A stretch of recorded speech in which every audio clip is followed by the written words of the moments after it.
My name is Jeff Devens. I'm one of the personal academic counselors here at Singapore American School. On behalf of my colleagues in the office, we'd like to welcome you to the high school. This talk is intended to be a parent boot camp session for students entering grade 9 in our high school. And the hope of this talk is to be able to share some information with you regarding some of the things that we've come to understand and learn about kids as a result of their time in the high school and making their way from grades 9 to 12. You know, this year marks my 19th year at Singapore American School, my 25th in terms of working overseas in international schools. But this is a year of first for me. This is a year of first giving this presentation through this type of format. This is my first in terms of giving this presentation without parents in the room to be able to interact with. But this is also a first for me in that this is the first time that I too am joining you directly in terms of welcoming a ninth grader to the high school. Our son Silas is in grade 9 and our daughter Cora is in grade 6. And so we're going to be on this journey together. I think about all of these years of talking about raising teenagers and then having children in our home growing up. I'm living this journey with you.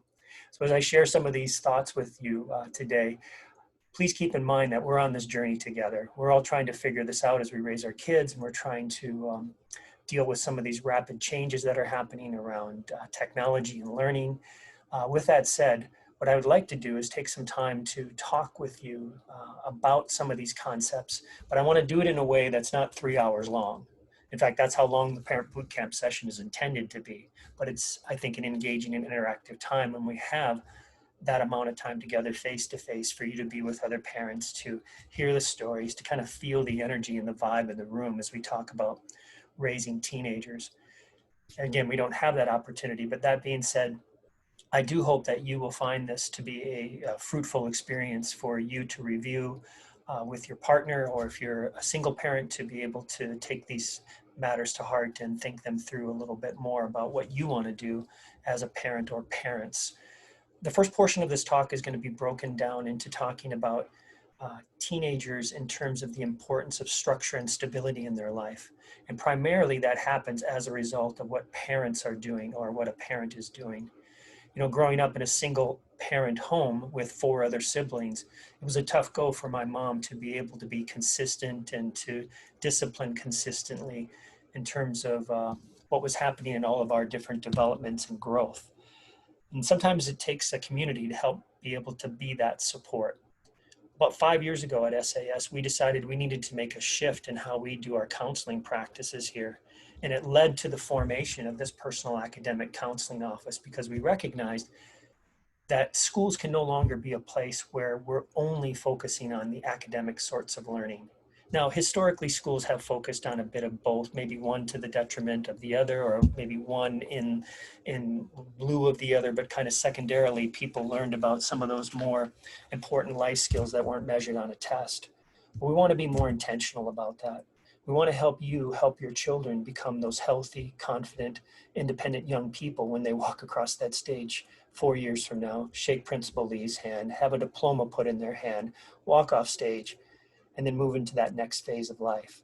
So what I'm going to be talking about with you today are some principles that I want you to consider in terms of what's happening with your parenting in the course of these next couple of years. Let me see if I can make this work here. Living in the land of You know, as I think about our high school kids, they've been living in this land actually for a few years now. And in the land of it can get really, really difficult for these kids, because in the land of there are kids that are smarter, happier, nicer, taller, skinnier, prettier, wealthier, and the list goes on and on and on for our kids. Sadly, the primary form of validating their worth comes in the form of comparisons. But as we all know, there's no win in this type of comparison. The more our kids compare themselves, the more they find areas in their lives lacking. And so my question is, who's filling that void for them? Who's helping them recognize where their worth, purpose, meaning, value, dignity ultimately come from? You're going to have the world tell you today that parents don't matter as much anymore once kids get into high school. You're going to have pundits tell you that, well, your role as a parent isn't really as valuable once kids reach the high school, that friends are more important. I'm here to tell you that while friends may influence kids, parents continue to be the primary influence in a kid's life all the way through their high school years and perhaps even beyond that. Your role shifts and changes during this time, but you still need to be engaged and be part of this process. But it's a matter of kind of rethinking a little bit about the how of what it is that you're doing. And that's what I want to talk with you about. For many of our kids, their comparisons come down to GPAs, grade points, grades, and then what universities they're going to attend. Sadly, when the markers are performance, performance, performance, many of these kids are going to feel like they're coming up short. And having lived and worked in this community for, like I said, 19 years, I know that there's a strong attraction to believing that this is all that matters, that these are the universities that kids can go to, and the rest, well, there really aren't a lot of options available for our kids. This simply is not the case. But if your children are shooting at these schools in terms of wanting to attend them, I say good on them. But if they believe that this is the be all end all, that their worth and value is going to be the consummate of whether or not they get accepted into this particular university or that particular university, then I can tell you from past practice and experience, your kids are going to struggle with anxiety as they go through this high school. Very often I meet kids who are grappling, usually around their junior year, with encountering one of the most horrific events of their life thus far. That is earning their first B. And for whatever reason, I don't know why, it's typically having something to do with either accelerated chemistry or pre-calculus. It's not to suggest that those courses are any more strenuous than others, but for whatever reason, motivation, maturation, emotion, social transmission, genetics, the kids just aren't ready for that level of rigor to be able to achieve at a high level across all subject areas. What ends up happening is they realize or recognize they're going to earn that first B on that clean report card filled with A's up to that point, and they start to doubt their ability. They start to question whether they have what it takes to be able to even attend a university. If you look at this data from 2018 and 2019 in terms of the number of kids who are accepted and the number of kids who apply, you can tell that the stakes are high if this is all that you believe is available. But if we can help our kids to think a little bit more clearly about the tools that they need to navigate this process, they're going to be in much better shape. And let me tell you a little bit about some of these tools. I'm reminded of a book that I read recently entitled Excellent Sheep. It was written by a retiring Yale professor by the name of William Dershowitz. He describes these kids that are going to some of these top tier universities as follows. He says students at America's elite schools are considered to be smart, talented, and driven, yes, but they're also anxious, timid, and lost, he says. He suggests that although many adolescents can fill page after page of a resume, they have little intellectual curiosity and a stunted sense of purpose. Trapped in a bubble of privilege, heading meekly in the same direction, great at what they're doing, but no idea why they're doing it. Bear in mind, Dershowitz is talking about the supposed cream of the crop.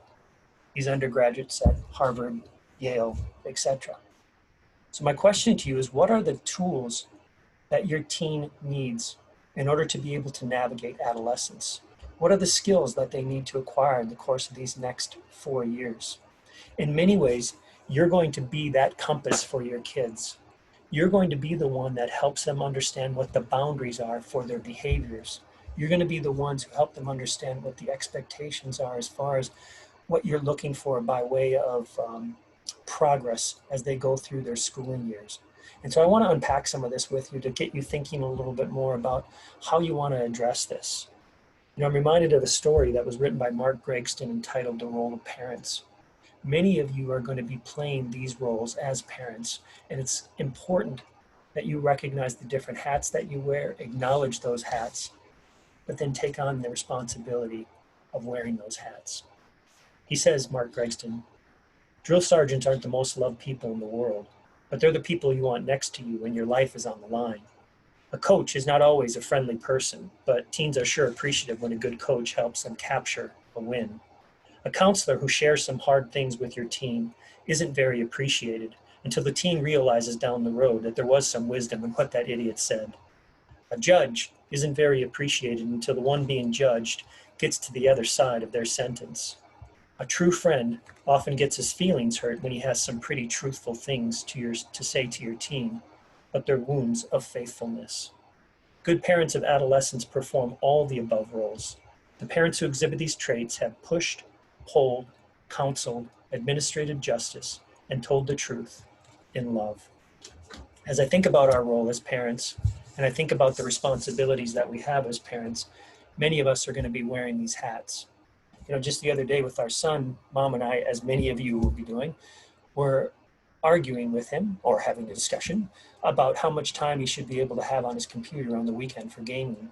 Now, our son is an average kid in terms of his emotional regulation, in terms of how he's trying to gain additional independence and freedom. But we recognize there's some more important things than being on Xbox or playing those computer games in the course of the weekend. But we also know we need to give him the liberty to do some of those things too. And therein lies the difficulty, the tension, because we're trying to figure out what that balance is supposed to be. And so it involves for us having lots and lots of conversations. And so when I think about our kids, I'm asking myself, and I'm asking you to ask yourself, what's in your teen's toolbox? What are the other skills or the tools that they need in order to be able to be successful beyond the walls of your home? What are the other skills that we might be able to help them with in the course of their 4 years in high school if they attend SAS for 4 years?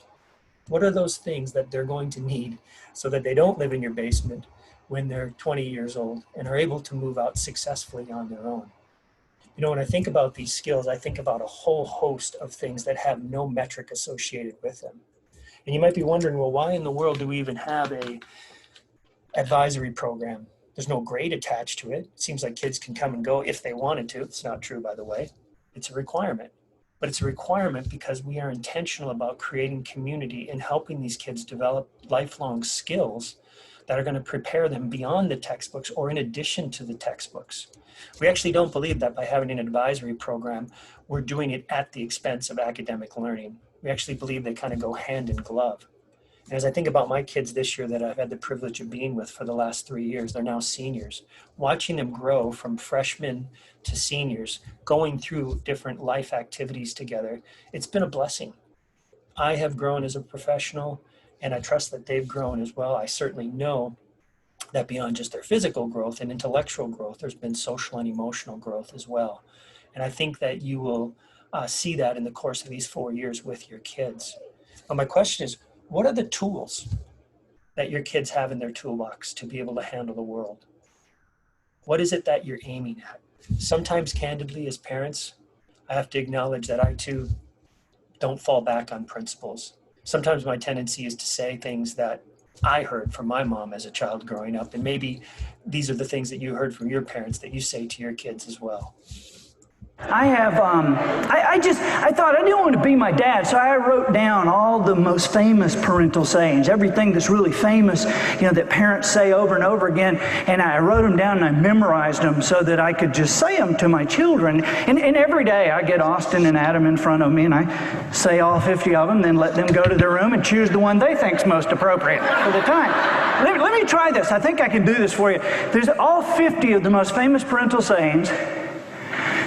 Let me do this in like 60 seconds.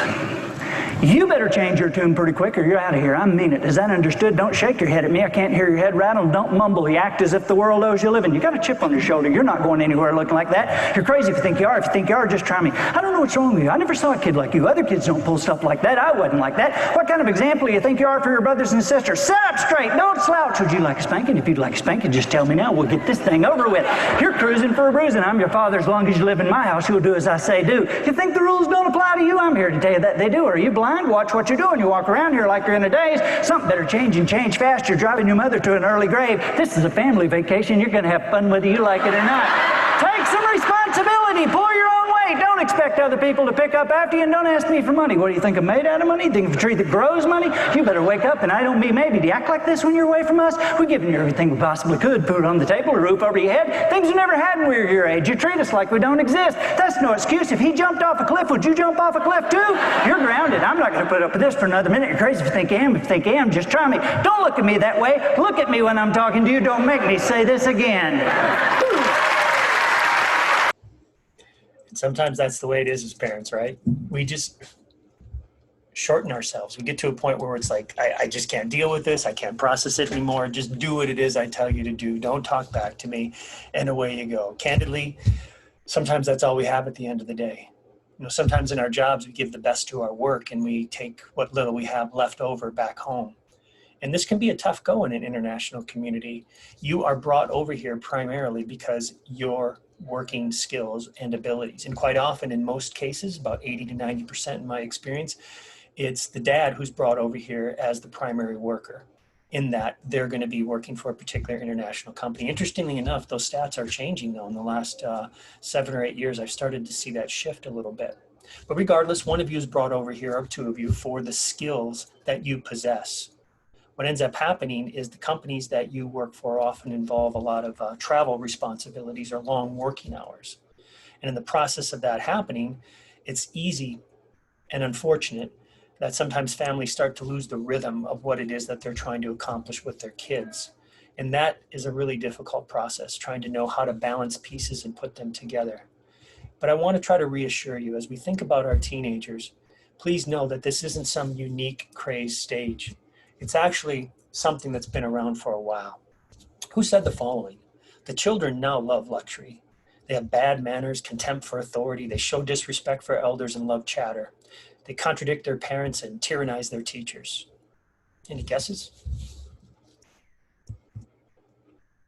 You see, there's always been a subset of the population that we've made allowances for acting in ways that don't necessarily fit societal expectations or standards, except within those boundaries.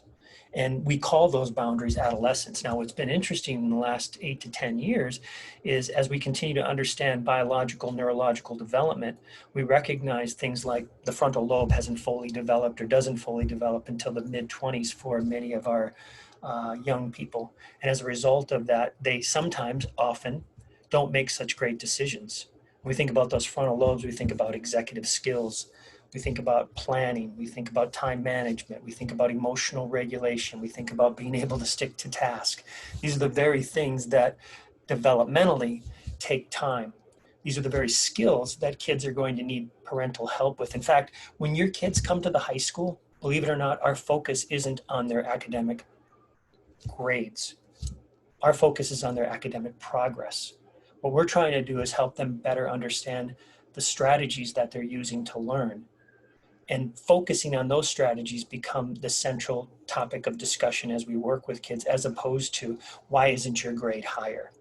We talk about the importance of standard-based grading. And when you think about these standards, what we're trying to do is we have these expectations for learning targets or learning behaviors for kids.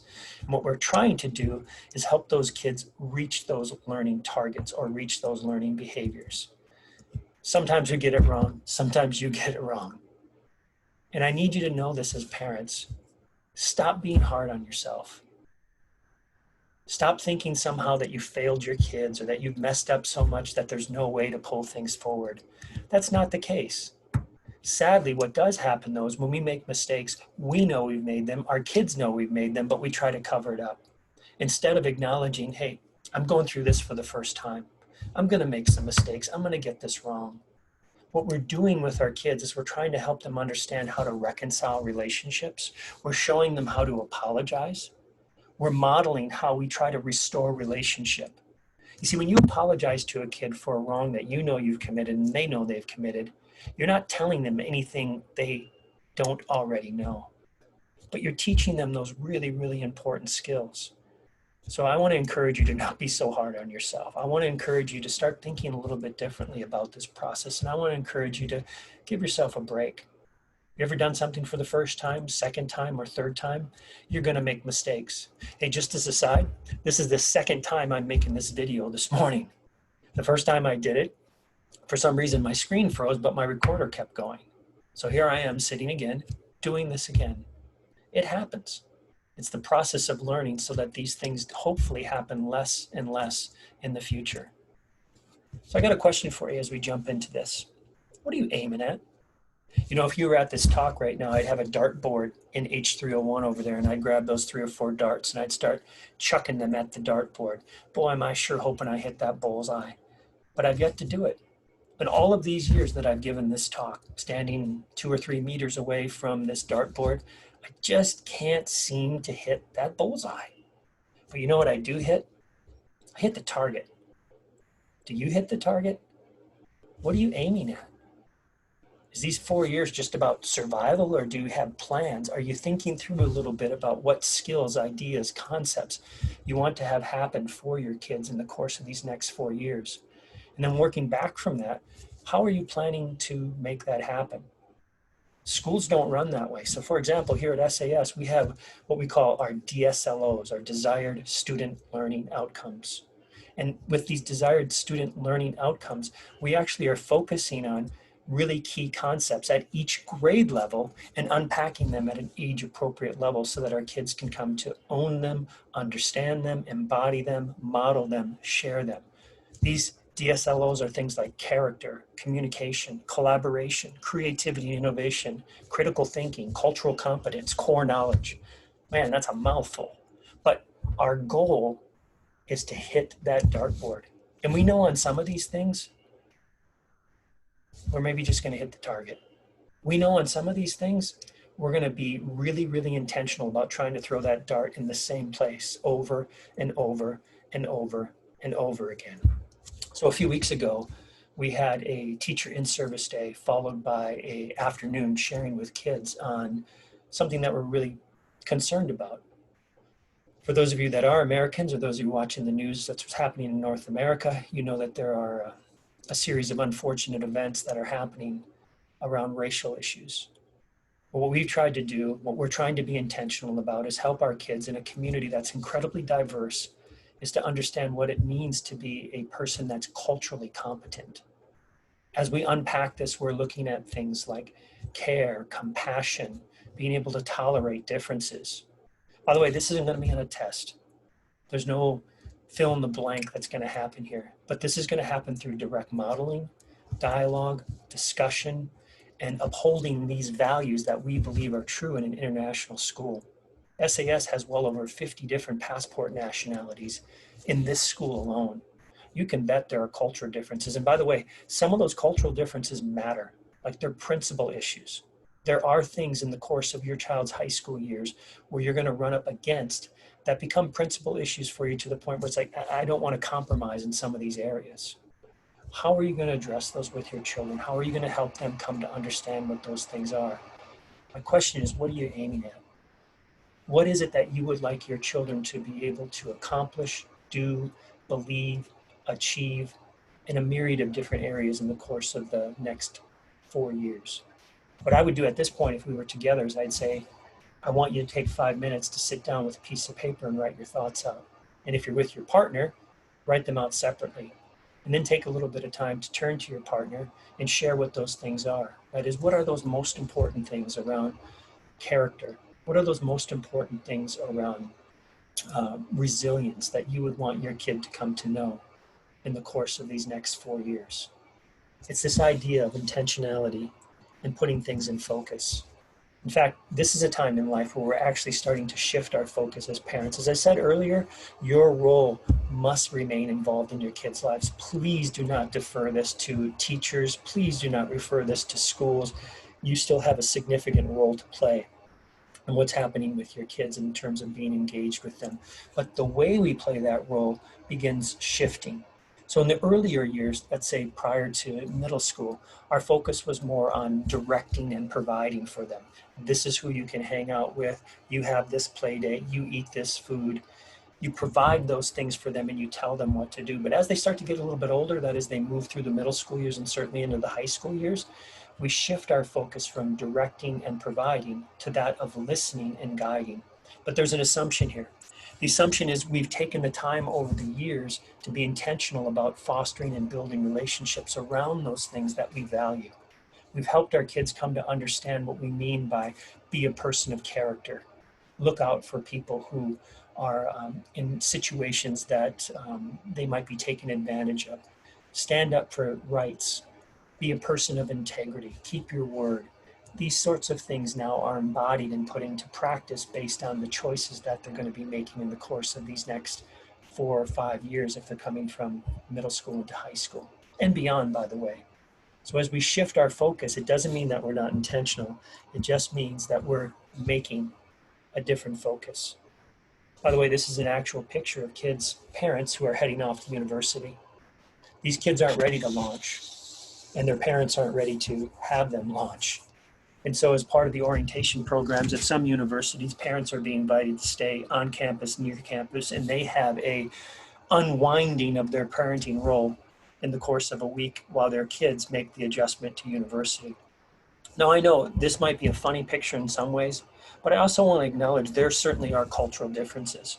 Some of our families very much want to continue to be a part of their kids' lives as they head off to university. We have families, not many, but we do have families that make a decision to actually go to the location that their child will be attending university so that they can be in proximity to them, so that they can be a support to them. But there are others that recognize that without their ongoing support, they're not going to be ready for the rigors and the challenges that are coming their way as they head to university. Now, in my time here at SAS, rarely have I seen a student who's not ready for university by way of academic expectations. And I say that as a school psychologist, having spent 10 years in that role here, working with kids directly in the learning support department. Those kids too will have the skill sets to be able to be successful at a college or university that's the right fit for them in 4 years' time. The issue isn't the academics. The issue is the social and emotional maturity. So in the course of these 4 years, we really have to be intentional about hitting that target. We really have to be intentional about thinking about what it is that we want to have happen with our kids. And the formula that I want you to think about with this is as follows. It's your consistency that produces an environment of predictability.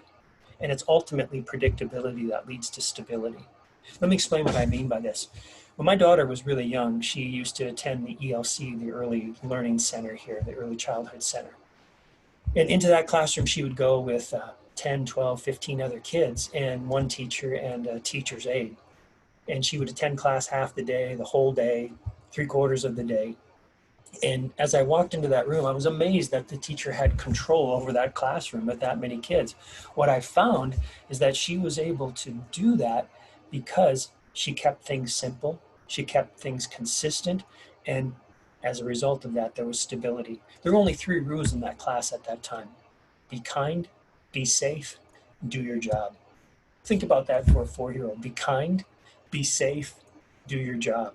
And in the course of the year, the teacher would unpack what it looks like to be a person that's kind. In the course of the year, the teacher would unpack what it looks like to be a person that's safe, following the rules, looking out for others, putting things away that you've used. And then ultimately, what that resulted in was stability. By the 4th or 5th week, those kids knew the rules and they knew the routine and they had liberty because of that. Mom and Dad, let me say to you, it's your consistency that's going to produce this environment of predictability. And that's what's going to lead to stability. No, I know what you're saying. Wait a minute. We put these rules in place, but then the kids keep violating them. Part of the reason for that is you're hitting a moving target.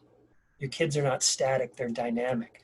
As they grow and change, so too do our parenting practices with them, insofar as giving them additional opportunities to demonstrate responsibility. And as they do this, we give them additional freedoms. But there certainly are principal areas as parents that we're not going to violate because everyone else is doing it, because the culture says so, or because they want to do it. Rather, we're trying to help in a forward-thinking way to help our kids plan for that time beyond us. But we're doing that by thinking about the end in mind and then working back from that. So we're going to talk a little bit about some strategies in closing here for parents. If you were to come into our office and ask to talk with us about some of the issues that you're struggling with your teenager, we certainly want to be receptive and open to helping you. In fact, that's a large reason why we're here. We want to help parents in their role as parents. We don't want you to abdicate that responsibility, but in the course of our experience working with teenagers, what we've come to recognize is that there are certain patterns. We see these in teenagers. Now, every teenager is unique. Every teenager has their own special dynamics. But as a general rule, there are certain patterns of behavior that we see with teenagers. And oftentimes those patterns are significantly impacted because of what parents are doing. So what I want to share with you in closing to get you thinking about this before we get into the next video series on some rules about rules and rules about consequences is ask you two questions. They're questions about where you and your partner are on this parenting continuum. Now, as I said earlier, I know that some of you out there are doing this alone. I get it. As I said, I was brought up in a single parent home. Your responsibilities have multiplied by 2. That's why it's important to have a connection and a community of people that can be a support to you, whether it's teachers here at school, whether it's coaches, whether it's other people in the community that can help be that support. Folks that are married as well, raising kids, need the same kinds of supports. Sometimes this process can be really complicated, though, when parents are on the opposite ends of the continuum when it comes to these different parenting styles. Before I jump into these parenting styles, let me say this from the onset. There are a myriad of ways to parent. By no means am I trying to tell you that this is the way to parent or you should parent this way. You've got to do what ultimately works for you as a family. So if you're doing something that sounds markedly different from the things that I'll be sharing with you as we move forward through this video series, my advice to you is keep doing them. If what you're doing is working and it's moving you toward those goals that you've established as a family, you're seeing increasing responsibility as a result, you're giving additional independence, please continue to do that. But if you are struggling in some of these areas, as a starting point for our conversations, this is where we're going to begin, is trying to figure out how do we help mom and dad get on the same page. You know, very often in our office, we deal with issues and situations that are quite serious in nature. Kids go through sometimes serious psychological issues. Isn't it amazing that roughly 80% of all mental health issues begin between the ages of 13 and 24? Think about that for a minute. 80%. What in the world is going on between the ages of 13 and 24 that's impacting these kids by way of mental health? Part of the answer to that certainly is developmental in terms of what's unfolding genetically, puberty, etc. But the other part of that has to do with issues around sociocultural practices, what's happening in the home, how they're being parented, the skills that they've learned to adapt and adjust to the difficulties that they're encountering. So I know it's a combination of those things, but knowing that those happen, it's so incredibly important that in those times, mom and dad, as far as it's possible with them, are consistent in what they're doing and getting on the same page. So if you were to come into our office, I would ask questions about what's happening in terms of your parenting styles. And what I mean by that is this continuum here. So on the left-hand side here, you see what are called permissive parents. Now, generally speaking, there's 2 kinds of permissive parents, the permissive indulgent parents and the permissive indifferent parents. I want to try to unpack a little bit of those. By the way, when I go through these different styles, please don't think for a minute that I'm saying that one parent loves their child less or more than the other. That's not the issue at all. These parents all love their children. And it's reflected in their style of parenting, but it's the very style of parenting that could be causing issues in terms of mom and dad getting on the same page, as well as helping their child respond consistently. So the permissive indulgent parents, these are the kinds of parents who do for their kids. They complete their homework for them. They say things like, hey, can you guys keep it down in there? I'm trying to finish up your math. They're the ones, for example, in the grade 5, in the springtime when they have the science fair, the projects, whew, I tell you what, those dads can put together some pretty good science projects. It's amazing. Kids standing there like, I don't know how this works. It's pretty amazing. They do for their kids as an expression of love, but what they're teaching their kids is actually, you don't have the competence to do this. Think about that. You see, what we want for our kids is to be able to do second grade work. So we design our curriculum around the idea and understanding of how a second grader thinks. We give age-appropriate material to that child with the understanding and belief that primarily on their own, maybe with a little bit of assistance, they can complete the task. But when that doesn't happen and parents step in and do that, they're modeling for that child a sense of learned helplessness. I remember a few years ago, my daughter was in gymnastics, maybe 3rd or 4th grade. And as she was getting ready to go onto the gymnastics floor, there was a mom with her daughter there, and she was frantically working through these problems. And I'm looking over at the mom trying to see what's going on. Did I miss something by way of paperwork to fill out? No, she was completing her daughter's math. It was her homework that she had for the night that wasn't finished. Now the daughter happily went on down to the mat and had a great time, and the mom finished the work and it got turned in. But the message that she was communicating to that daughter was about competence. Permissive, indulgent parents do, and they teach their kids to rely on others to do for them. And they teach their kids over time that they actually don't have the competence and the ability to be able to do that work.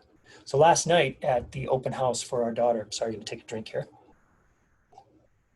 6th grade, I was so thankful to see those teachers on the Zoom conference call, but I was also grateful to hear them say, look, if your kid forgets to bring homework, if they forget to bring their computer, please do not bring it to school.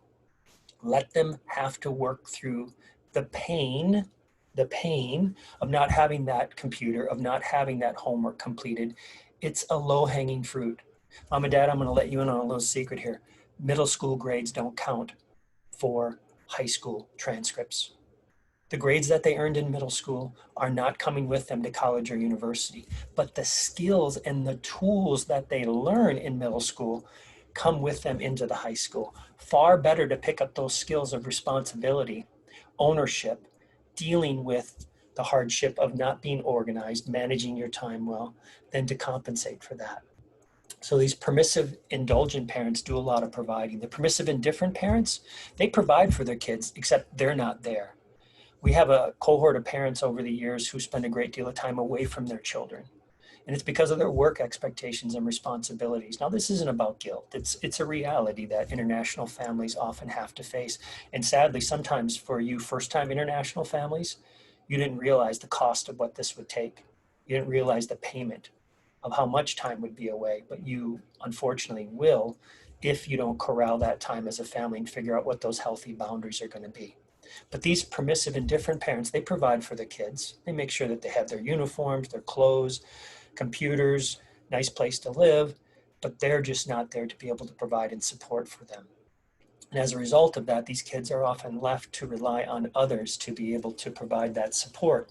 And when those others in their world can't provide healthy boundaries for them, as consistently as a parent would, for example, a helper in the home who's of a different culture and background and doesn't want to be perceived as causing a rift if the kid is crying or upset at an early age, or leaving it to the school or leaving it to the coach or maybe even a guardian who doesn't have the same values and practices that you might believe, it can cause some tension or a rift in the family. We have kids from both perspectives, the permissive indulgent and permissive indifferent kids. Sometimes for some of these permissive indifferent kids, they become really, really resilient.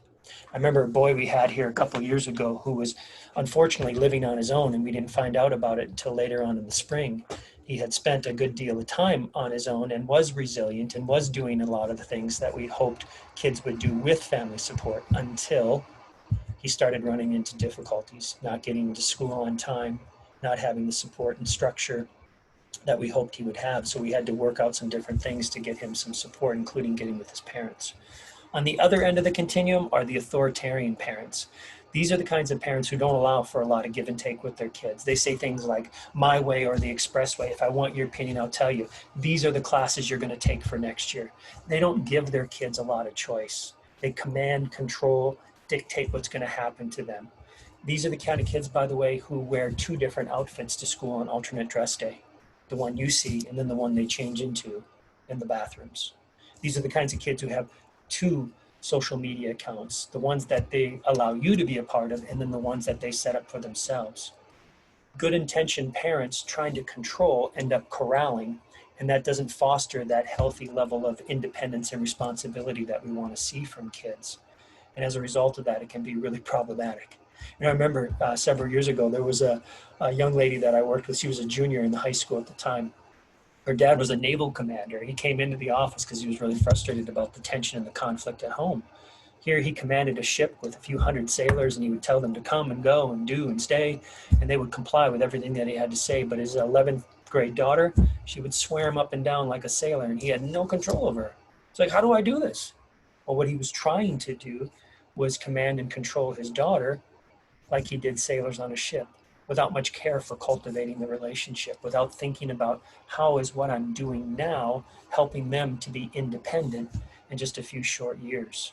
He wasn't investing in the relationship in that way, and as a result of that, there were a lot of conflicts and rebellion in the home. Well, this middle continuum is what we call the authoritative parents.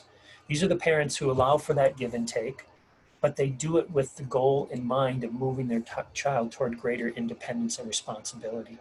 They think about the things that they want to accomplish. They understand where their kids are at developmentally for the most part. They know what they need by way of supports academically, socially, emotionally. They're dialed into the heart of their child.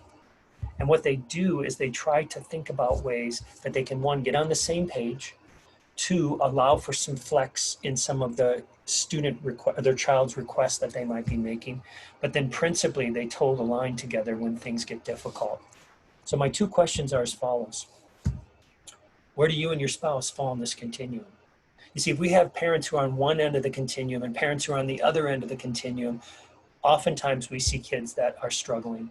They're struggling with emotional regulation. They're struggling with academic performance. They're struggling in peer groups. They're struggling with risk behaviors. And what we want to try to do is help parents figure out, how do I help my child be able to deal with some of these challenges and know that they're supported? Without parents being on the same page, it does become really problematic. So as I conclude this video, what I want to ask you before we jump into the next one here when it comes out, is for you to be thinking about, how do we get ourselves on the same page? What is it principally that we're trying to be consistent about aiming at? Remember, it's your consistency that produces that environment of predictability. And ultimately, that's what's going to produce the stability. Think through this together. Write some of those ideas down, because when we get into this next video, we're going to talk about rules, and we're going to talk about consequences and some suggestions for helping you address some of those things. After that, we're going to talk about teens and tech. What is it that kids are doing around technology? What do we understand about social media? Why is it a draw for our kids? What is it that they're taking away from it? And then lastly, we'll be talking about teens and substance use, primarily alcohol. We're going to talk about some concerns that we have when it comes to kids drinking at an early age and some of the complications that can happen as a result of that.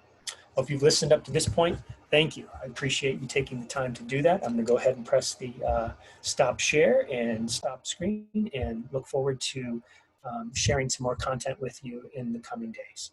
Thank you.